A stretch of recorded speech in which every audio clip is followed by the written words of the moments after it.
ازاي اعرف نية الشخص اللي بيقرب مني؟ ناوي خير ولا مش ناوي خير؟ السؤال ده بتسأله كتير، وعايزة اقول لكم في البداية مفيش حاجة ولا في حد ولا في سحر يعرفك نية الشخص اللي قدامك بنسبة 1,000,000%. بس احنا بنجتهد علشان خاطر نحمي انفسنا ونحمي البنات الحلوة اللي مدفوعة كده بنار الحب. طيب، رقم واحد انا عايزاكي تعرفي حاجة كويس جدا، لازم تشغلي عقلك. يعني في بنات بتيجي تقول لي ايه، اصلي احنا وفي الجامعة وقرب مني وبعد شوية قال لي لا احنا مش هينفع نكمل، انا غير جاهز للجواز. طب هل هي دي مشكلته ولا دي اصلا مشكلتك من البداية؟ يبقى رقم واحد شغلي عقلك ولو لساعة واحدة بس، شغليه. قولي له كده، الشخص ده هل هو قادر على الجواز؟ يعني هل هو النهارده مادياته واجتماعياته ومستقبله بيوحي بان في اصلا جواز دلوقتي؟ ولا هو شاب عنده 18 سنه ولا عنده 20 سنه ولا عنده 22 سنه؟ انت مستنيه منه ايه؟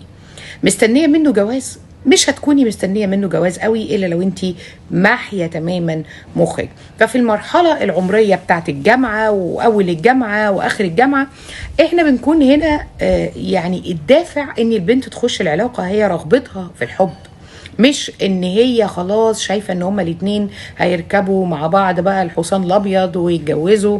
تبقي للاسف يعني مغفله شويتين ثلاثه كده لو فكرتي بالطريقه دي.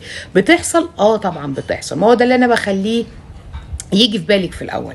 هل هو اموره تسمح؟ هل اهله ممكن يخطبوا له اول ما يتخرج؟ الحاجات دي كلها لازم تبقى في دماغك.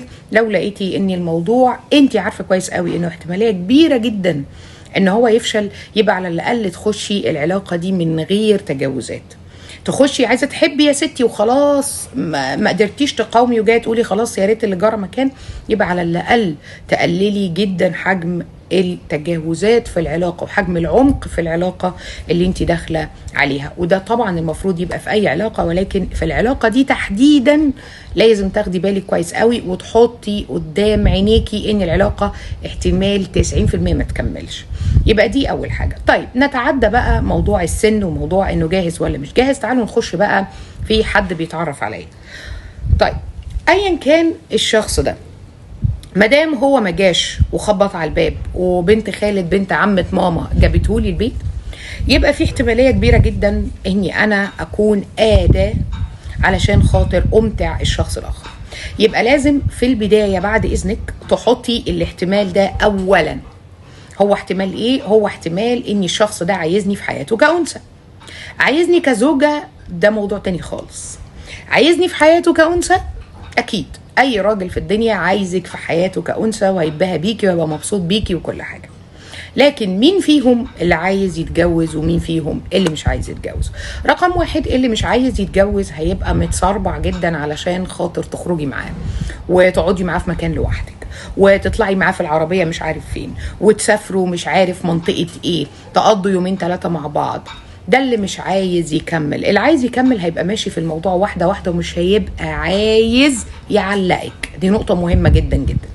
الشاب من دول لما بتبقي هماه وعايزك تكملي معاه حياته، بيبقى دايما قرار ان حد يكمل معاه وان دي تبقى البنت فور ايفر اللي في حياته، بيبقى قرار مش سهل.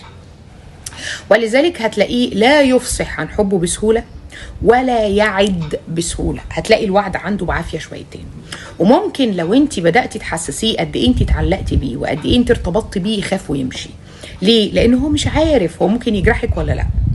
فدايما الراجل بقى اللي عكس كده، المتسرع اللي عنده الوعود زي الفل، اللي بيقعد بقى يقولك قد ايه انت حلوة قد ايه انت جميلة. خدي بالك دي تاني نقطة، الاغداق عليكي من مفاتنك. بقى انت حلوه وانت جميله وانا عمري ما شفت وانا عمري ما عرفت. وهتلاقيه دايما بيقولك حاجات انت نفسك مش مقتنعه بيها، بس اللي هو ايه، حابه ان انت تسمعيها وتصدقيها. تالت حاجه، هتلاقيه دايما بيكلمك في وقت متاخر. هتلاقيه دايما بيكلمك عايز يتنحنح معاكي في التليفون بسرعه جدا.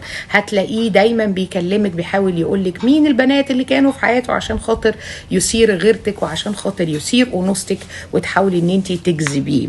فخدي بالك من الحاجات دي كويس جدا. بلس طبعا النظرات اللي انا دايما بتكلم عنها، نظراته هتكون جارحه جدا ليكي. اول ما تشوفي الحاجات دي حاولي ان انت تهدي على نفسك وتجري.